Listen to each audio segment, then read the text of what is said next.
Welcome back to our YouTube channel let's do it with me में आपका बहुत बहुत स्वागत है। राधे राधे। आज की ये वीडियो है क्लास 7th की ज्योग्राफी का सेकंड चैप्टर हमारी पृथ्वी के अंदर। तो आज हमें जानने को मिलेगा कि हमारी जो पृथ्वी है इतनी बड़ी, उसके अंदर का जो सिस्टम है वो कैसे हैंग हो रहा है। तो चलो आइए स्टार्ट करते हैं। सबसे पहला टॉपिक आता है कि पृथ्वी के आंतरिक भाग, मतलब पृथ्वी के आंतरिक भाग का मतलब है कि पृथ्वी के अंदर हमारी कौन कौन से भाग है, कौन कौन से पार्ट्स हैं, उनके बारे में जानकारी हमें मिलेगी। ठीक है, तो सबसे पहला पृथ्वी की सतह की सबसे ऊपरी परत को क्या कहते हैं? परपटिया हमारी पृथ्वी है। सबको पता है मम्मी की रोटी गोल गोल, पापा का पैसा गोल गोल, पृथ्वी हमारी गोल। ठीक है, तो इस गोल पृथ्वी की सबसे ऊपरी परत का हिस्सा क्या है? परपटी। उसको क्या कहते हैं? परपटी। याद रहेगा ना गोल से। ठीक है, और ये जो परपटी है ये महाद्वीप में और महासागरों में दो अलग अलग में होती है। ठीक है, दोनों अलग अलग में अलग अलग परपटी है और उनका जो स्ट्रक्चर है, उनका जो मतलब जो क्षेत्रफल है वो भी दोनों में अलग अलग है। पहले महाद्वीप के बारे में बताया। महाद्वीप में ये संहति केवल 35 किलोमीटर और समुद्र सतह से केवल 5 किलोमीटर तक है। ठीक है, महाद्वीप के अंदर परपटी क्या होता है कि महाद्वीप के अंदर परपटी का जो हिस्सा है अंदर ही, वो महाद्वीप में मतलब सहिती मतलब ये जमीनी जो स्थल है वो 35 किलोमीटर है, समुद्र में केवल कितना है? 5 किलोमीटर तक है। ठीक है, और अब ये वाली जो परपटी है वो महाद्वीप के अंदर कौन सी? सिलिका और एल्यूमिनियम खनिजों से बनी। अब ये वाली परपटी महाद्वीपों में सिलिका और एल्यूमिनियम से बनी है। ठीक है, महाद्वीप की बात होगी। अब यही परपटी महासागर की परपटी किससे बनी है? सिलिका और मैग्नीशियम की बनी है। महासागर की परपटी किससे बनी है? सिलिका और मैग्नीशियम की बनी है। महाद्वीप की किससे बनी थी? सिलिका से बनी थी और एल्यूमिनियम की बनी थी। और महासागर की परपटी सिलिका और मैग्नीशियम की बनी है। दोनों में डिफरेंस है गाइस, भूलना मत। दोनों में डिफरेंस है, महासागर की परपटी में और महाद्वीप की परपटी में, दोनों में डिफरेंस है। सिलिका दोनों में सेम है, लेकिन एक में एल्यूमिनियम है और एक में मैग्नीशियम है। वन वर्ड के क्वेश्चन में मे भी आपके आंसर ये आ जाए, तो प्लीज इस डिफरेंस को याद रखिएगा, भूलना मत। चलो आगे बढ़ते हैं। ठीक है, अब परपटी के ठीक नीचे, अब यार हमारी परपटी इसके ठीक नीचे ये हमारा क्या है? मेंटल है। वो वाला मेंटल है जो आजकल हर कोई मेंटल हो रखा है। पृथ्वी के अंदर भी एक मेंटल है जो हमें सबको चलाया रखता है। ठीक है, मेंटल होना भी बहुत जरूरी है गाइस। तो चलो, पृथ्वी के नीचे मेंटल है जो 29 किलोमीटर की गहराई तक फैला। अब ये जो मेंटल है, ये पृथ्वी है, ये वाला और इसका ये वाला, ये मेंटल कितना है? 2900 किलोमीटर की गहराई के नीचे तक फैला है। ठीक है, कितने? 2900 किलोमीटर की गहराई में फैला हुआ है मेंटल हमारा। अब आंतरिक परत कोड। अब इस पृथ्वी की ये जो आंतरिक परत है ना, इसको क्या बोलते हैं? आंतरिक कोड बोलते हैं। एकदम ये हमारा पृथ्वी है, इसका जो गोल बिल्कुल बीच का जो पॉइंट है ना, उसको हम बोलते हैं आंतरिक कोड। देखो मैं आपको बुक दिखाती हूँ, ये हमारी बुक है। ठीक है, ये बुक है, ये पृथ्वी का क्या है? आंतरिक कोड है। ये परपटी है, ये स्थलमंडल है, और ये वाला जो हिस्सा है ये कितना है? मेंटल है। ठीक है, ये वाला हिस्सा क्या है? मेंटल है हमारा। ठीक है, ऐसे इसलिए ही मैं कह रहा हूँ आपको बुक खोलना। आप बुक खोलोगे आपको ज्यादा अच्छे से क्लियर होगा, क्योंकि ज्योग्राफी एक ऐसा सब्जेक्ट है जो हमें पढ़कर नहीं, इमेजेस को देखकर ज्यादा समझ में आ जाता है। ठीक है, तो आप बुक खोलना, आपको समझ में आएगा। उस इमेज को, उस डायग्राम को ड्रॉ भी करना। जैसे आप ड्रॉ करोगे उसका फायदा ही होगा कि आपको और अच्छे से क्लियर होगा बातों को, आपको पता चलेगा कि कौन सी मतलब लोकेशन कहाँ पर है, ये पता चलेगा। ठीक है, चलो आगे करते हैं। आंतरिक कोड पता चला। अब आंतरिक जो कोड है, इसकी त्रिज्या आपको पता होगा, मैथ्स में आपने पढ़ा होता है, त्रिज्या का फॉर्मूला वगैरह भी लगता है। ठीक है, तो त्रिज्या का लगभग कितना ये त्रिज्या है हमारी, ये आंतरिक कोड है। ये त्रिज्या आपको पता है, ये रेडियस है, इसका क्या है? ये 35 किलोमीटर की। कितने किलोमीटर की त्रिज्या? ये 35 किलोमीटर की ये हमारी आंतरिक परत की त्रिज्या है। ठीक है, और अब ये बनी किससे है ये देखते हैं। यह निकल और लोहे की बनी थी, यह आंतरिक परत है। आंतरिक परत या आंतरिक कोड है, और इसकी त्रिज्या किससे बनी है? लोहे और निकल से बनी है। एक बार और बोल रही हूँ मैं, आंतरिक कोड किससे बना है? जिसकी त्रिज्या 3500 किलोमीटर है। ये बना किससे है? निकल और लोहे से बना है।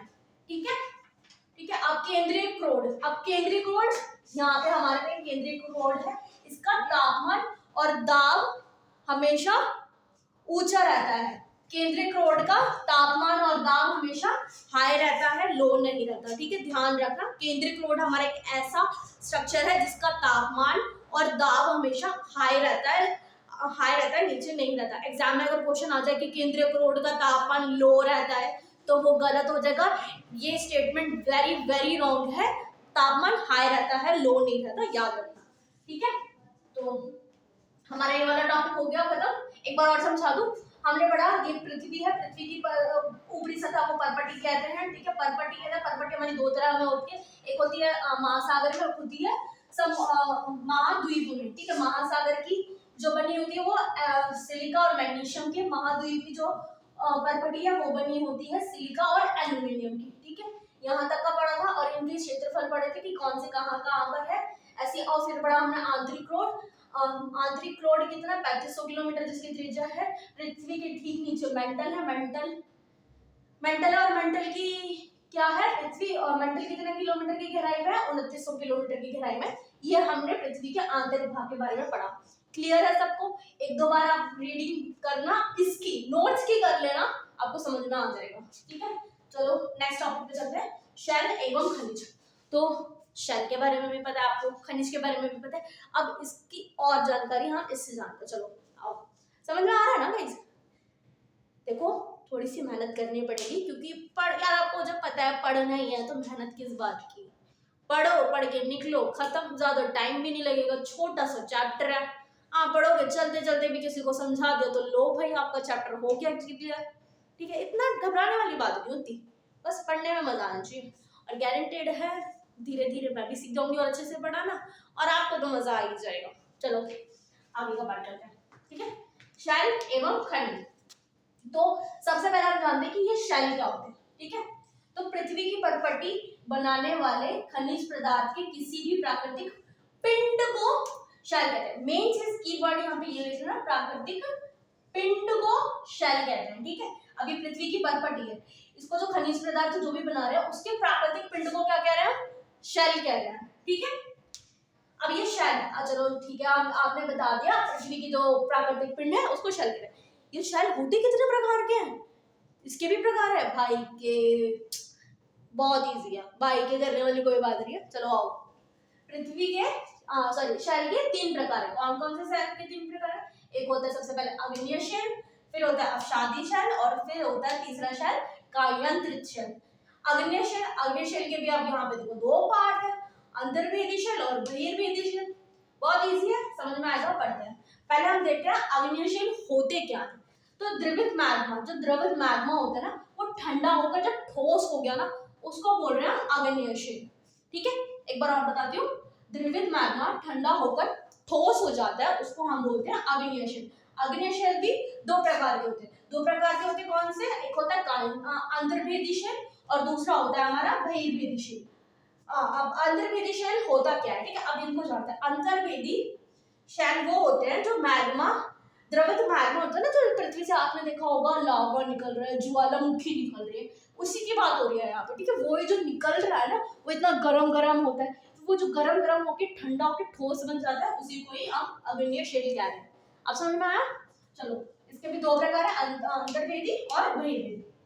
द्रवित मैग्मा कभी कभी भूपर्पटी के अंदर गहराई में ही, ये भूपर्पटी है ना, जो इसके अंदर गहराई में ठंडा हो जाता है, उसी को हम क्या कहते हैं, अंतर्वेदी शेल कहते हैं। मतलब अंदर ही वो निकल रहे हैं, निकलने से बाहर और निकलने से पहले अंदर ही ठंडा हो रहा है, तो उसको बोल रहे हैं अंतर्वेदी शेल। उसका उदाहरण एग्जांपल, ग्रेनाइट की कोई भी बनी हुई चीज हमारा अंतर्वेदी शेल है। बहिर्वेदी शेल, द्रवित लावा पृथ्वी की सतह पर आकर तेजी से ठंडा होकर ठोस बन जाता है, उसको बोलते हैं हम बहिर्वेदी शेल। पृथ्वी, यह हमारी पृथ्वी है, पृथ्वी से बाहर लावा आ रहा है, बाहर से लावा आ रहा है, वो थोड़ी देर के बाद ठंडा होकर ठोस बन जा रहा है, उसी को ही हम बोलते हैं बहिर्वेदी शेल। इसका बेस्ट एग्जांपल है बेसाल्ट। बेसाल्ट की बनी हुई कोई भी चीजें हैं तो वो कौन सी है, बहिर्वेदी शेल की बनी हुई है। ठीक है, समझ में आया? तो हमारे पहले शेल का हो गया। दूसरा शेल है अवसादी शेल। अवसादी शेल, ठीक है, ये देखो, शेल लुढ़क कर एक दूसरे से टक्कर खाकर ठीक है, छोटे छोटे टुकड़ों में टूट जा रहा है। अब शेल लड़क कर लुढ़क कर एक दूसरे से थोड़ी सी डिशुम डिशुम सी कर टूट जाते हैं। ठीक है, इन्हीं छोटे कणों को अब जो टूट गए ना, एक इधर का हो गया, एक इधर का हो गया, एक उधर, तो उन्हीं कणों को क्या कहते हैं, अवसादी शेल, अवसाद कहते हैं, सॉरी, उन्हीं कणों को क्या कह रहे हैं, अवसाद कहते हैं। अब ये अवसाद, ये जो टूट गए ना, कणों में बट गए, तो ये अवसाद हवा जल आदि के द्वारा एक जगह से दूसरे जगह पर पहुंचकर जमा हो जाते हैं। अब जो क्या है, रेत वगैरह उड़ रही है, कहीं यहाँ जमा हो रही है, कहीं वहां जमा हो रही है, कहीं यहाँ पर भी जमा हो रही है, आपने देखा हो ना, तो ये क्या हो रहा है, हवा में उड़ रही है, पानी में जो भी है वो हो रहा है, तो एक जगह पे फिर इकट्ठा हो जाता है। ये अदन्य और अवशैल दबकर एवं कठोर होकर क्या शैल की परत बनाते हैं। ठीक है, आपने देखा होगा बारिश आ रही है, बारिश से पहले क्या होती है, हवाएं चलती है, कहीं रेत का एक बहुत बड़ा वो होता है, तो हवा उड़ रही है बहुत ज्यादा, उड़ के कहीं कहीं जा रही है हवा।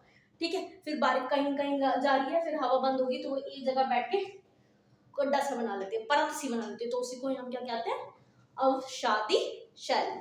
ठीक है, चलो कायांतरित शैल। अब कायांतरित शैल बहुत जरूरी है और बहुत इजी भी है। कायांतरित शैल ये अग्न्य शैल और अवसादी शैल का मिक्स अप है। ठीक है, अग्न्य एवं अवसादी शैल उच्च ताप एवं दाब के कारण कायांतरित शैल में परिवर्तित हो जाते हैं। अग्न्य एवं अवसादी शैल उच्च ताप एवं दाब के कारण कायांतरित शैल में क्या होते हैं, परिवर्तित हो जाते हैं।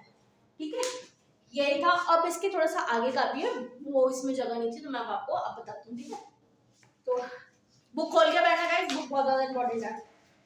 ठीक है, कायांतरित शैल इसमें वो क्या, कायांतरित शैल अग्न्य और अवसादी शैल उच्च ताप और उच्च दाब के कारण परिवर्तित हो जाते हैं, उसी को क्या बोल रहे हैं, कायांतरित शैल बोल रहे हैं। ठीक है, एक शैल चक्र आ रहा है इस टाइप का, आप देखोगे तो ये भी बहुत ज्यादा इंपॉर्टेंट है। इसका मतलब ये है कि एक शैल से दूसरे शैल में परिवर्तित होने की प्रक्रिया को शैल चक्र कह रहे हैं। इसका मतलब ये है कि अग्न्य शैल, फिर कायांतरित शैल, फिर अवसादी शैल, ये एक दूसरे में क्या परिवर्तित हो रहे हैं, तो इस चक्र को क्या कह रहे हैं, शैल चक्र कह रहे हैं। ठीक है, अब ये देखो, पहले क्या था, पहले मैग्मा शैल था, मैग्मा शैल, फिर आया अग्न्य शैल में, अग्न्य शैल आया अवसाद में, अवसाद देखो टूट गए ना, टूट के इकट्ठा होके फिर अवसादी शैल बना। ठीक है, अवसादी शैल होके फिर कायांतरित शैल बना, तो ये एक दूसरे का जो चक्र चल रहे जा रहे हैं ना, इसी को ही हम क्या कह रहे हैं, शैल चक्र कह रहे हैं। ठीक है, समझ में आया, चलो आगे बढ़े।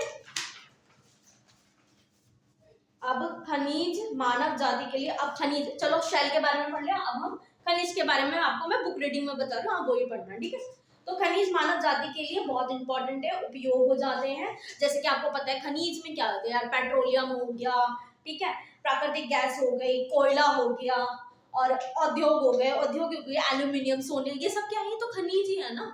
तो इन सब का उपयोग हम जैसे मनुष्य के लिए बहुत उपयोगी हो जाता है। कोयला हमारे लिए बहुत जरूरी होता है, क्यों, क्योंकि भाई कोयले से हम, तुमने देखा भी होगा, आग जला सकते हैं, खाना बना सकते हैं, और भी कोयले की बहुत सारे बहुत अच्छी अच्छी चीजें हो सकती हैं। पेट्रोल हो गया, पापा गाड़ी में जो आ रहे हैं, आजा मेरी गाड़ी में बैठ जाओ, आजा मेरी गाड़ी में बैठ जाओ, उसके लिए भी क्या चाहिए, गाड़ी में बैठने के लिए भाई पेट्रोल होना चाहिए, तभी तो कोई गाड़ी में भी बैठेगा, तो पेट्रोल चाहिए। ठीक है, सोना, ओ माय गॉड, आज के टाइम में आपको पता है सोने के क्या हाई फाई रेट है, तो उसके लिए भी क्या है, खनिज है, वो भी सोना भी क्या है, खनिज है। ठीक है, तो यही था आपका आज का चैप्टर हमारी पृथ्वी के अंदर, तो खत्म होता है ये पूरा चैप्टर, यहीं पे क्लियर है। थैंक यू फॉर वॉचिंग, सबसे पहले तो थैंक यू। अब अगर आपको मेरा ये वीडियो और मेरा ये लेक्चर अच्छा लगा हो तो प्लीज एक प्यारी सी लाइक दे दो, एक प्यारा सा कमेंट दे दो, और किसी 5 लोगों को शेयर कर दो, ताकि वो भी मेरी इस वीडियो से बने, ऐसी जानकारियाँ हासिल करें और आगे बढ़ते रहे।